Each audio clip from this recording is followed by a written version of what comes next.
to lênh ơi.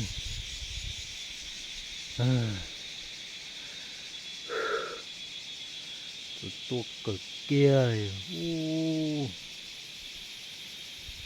tung yêu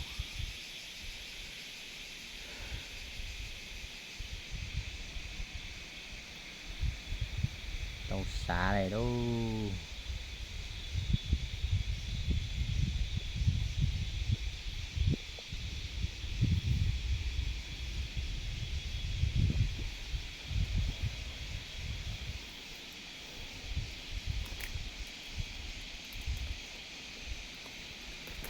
Thử quả này thế nào.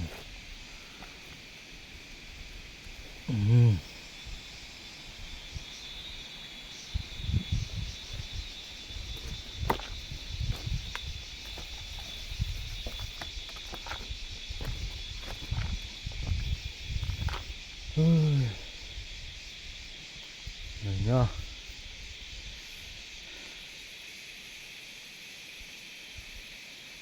Nhiều thế này mà.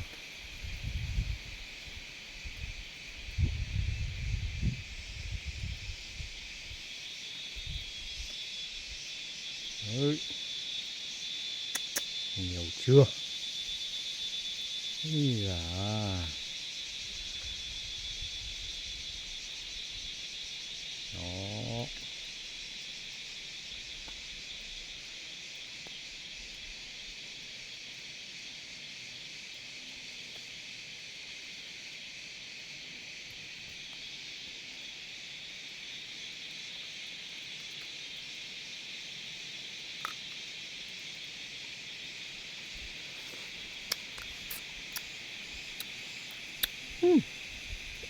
À. Ui dồi, chua thế.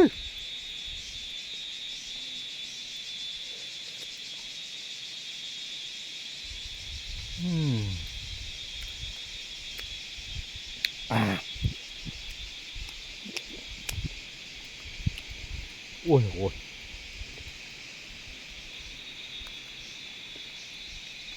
Chua chí này, chua vãi chưởng này.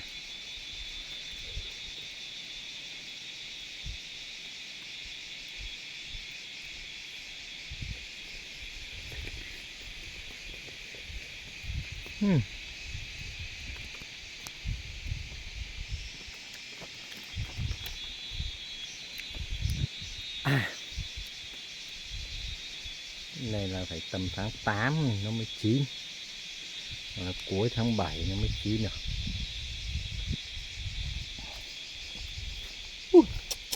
Chủ quá.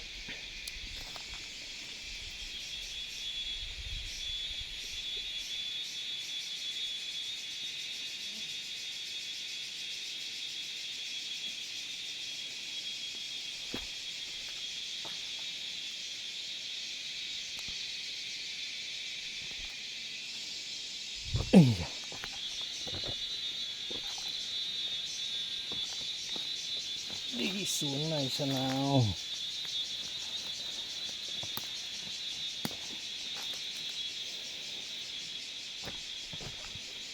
Ôi da. Mọi các thứ các chi đi ơi.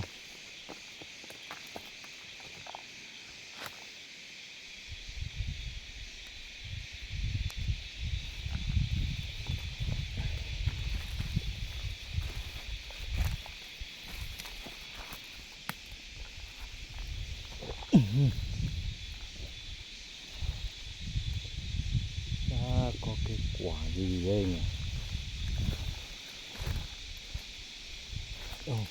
Đường nào đây? Đường này à?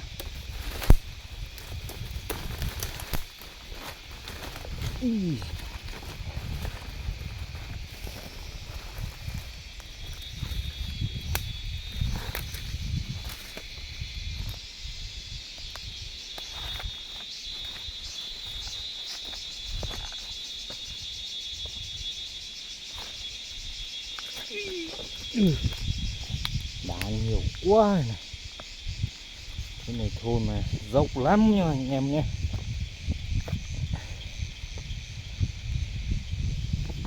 Sợ ngã luôn ấy. Rồi.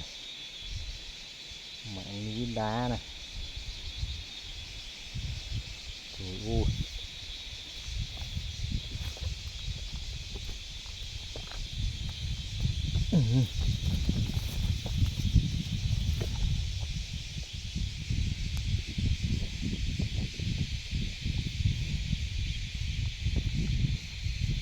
Ui.